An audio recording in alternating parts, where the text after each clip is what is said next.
Imagine mo to, isang buhay na hindi mo kailangang pumilit sa mga bagay na ayaw mo talaga. Isang schedule na ikaw mismo ang may kontrol. Isang mundo kung saan nirerespeto ng tao ang boundaries mo.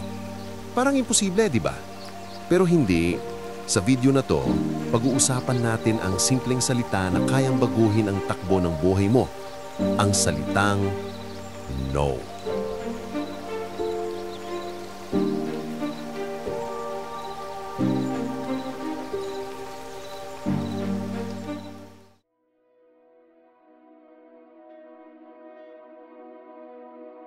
Minsan, ang pagsabi ng yes ay parang instant relief. Halimbawa, may kaibigan kang nagyayaya magpatulong sa event nila kahit pagod ka na sa trabaho. Sabi mo, yes, kasi ayaw mong mapahiya o baka isipin nilang suplado ka. Pero kinabukasan, pagod na pagod ka, wala ka ng energy para sa sarili mo. Ganon kadalas ang nangyayari sa atin. Sinasabi nating yes para iwas gulo o para magustuhan tayo ng iba. Pero sa totoo lang, unti-unti nitong kinakain ng oras, lakas at peace of mind natin.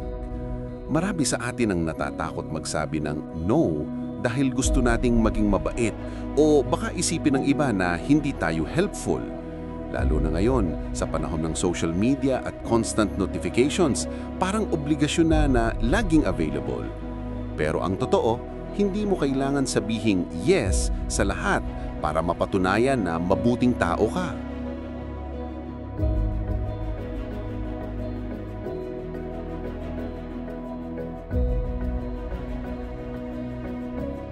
Kapag palagi tayong yes ng yes, may kapalit yan.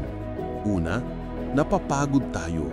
Hindi lang katawan, pati isip at damdamin din.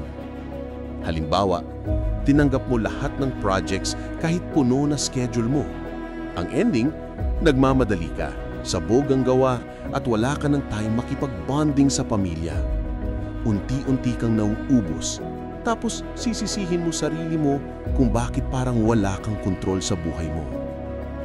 Ang sobrang pagiging yes person ay nagdudulot ng burnout. Nasisira ang productivity, lumalalim ang stress, at nawawala ang balance sa personal na buhay. Hindi selfish ang magpahinga.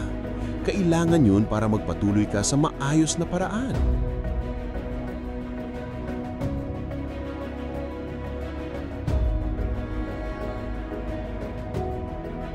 Hindi kailangang bastos ang no. Pwede mo itong sabihin ng may respeto at maayos na tono. Halimbawa, may coworker kang nagyayaya ng overtime pero gusto mong umuwi ng maaga para sa pamilya mo. Pwede mong sabihin, salamat sa offer pero kailangan ko munang magpahinga ngayon. Next time baka makasama ako. Tinanggihan mo pero may respeto at dahilan. Gamitin ang sandwich approach. Magpasalamat muna, sabihin ang no, at magbigay ng kaunting dahilan o alternatibo. Halimbawa, thank you for thinking of me, pero hindi ko muna kaya ngayon. Maybe next week. Mas madaling tanggapin ng tao kapag naramdaman nilang may sincerity at respeto sa tono mo.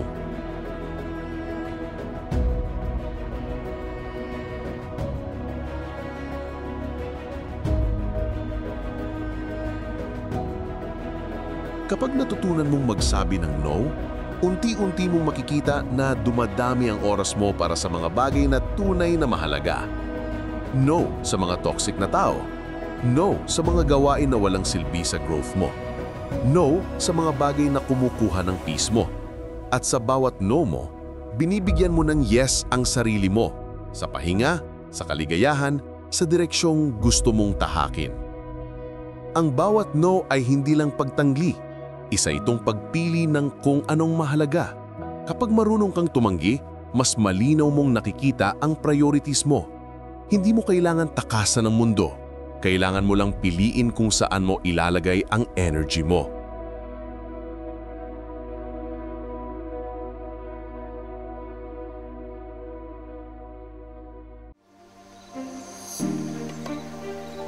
Hindi mo kailangang maging expert agad.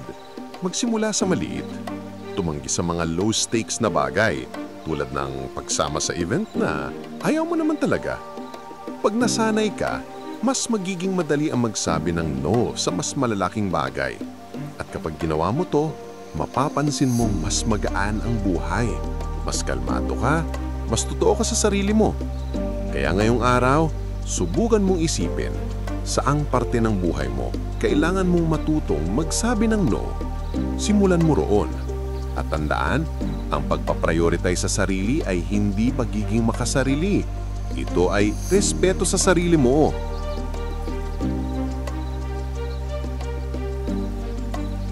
Kung nakatulong sa iyo ang video na to, huwag kalimutang mag-like at mag-subscribe. I-share mo rin sa mga kaibigan mong laging hirap tumanggi. Baka ito na ang reminder na kailangan nila. Tandaan, minsan, ang pinakamakapangyarihang salita ay ang no.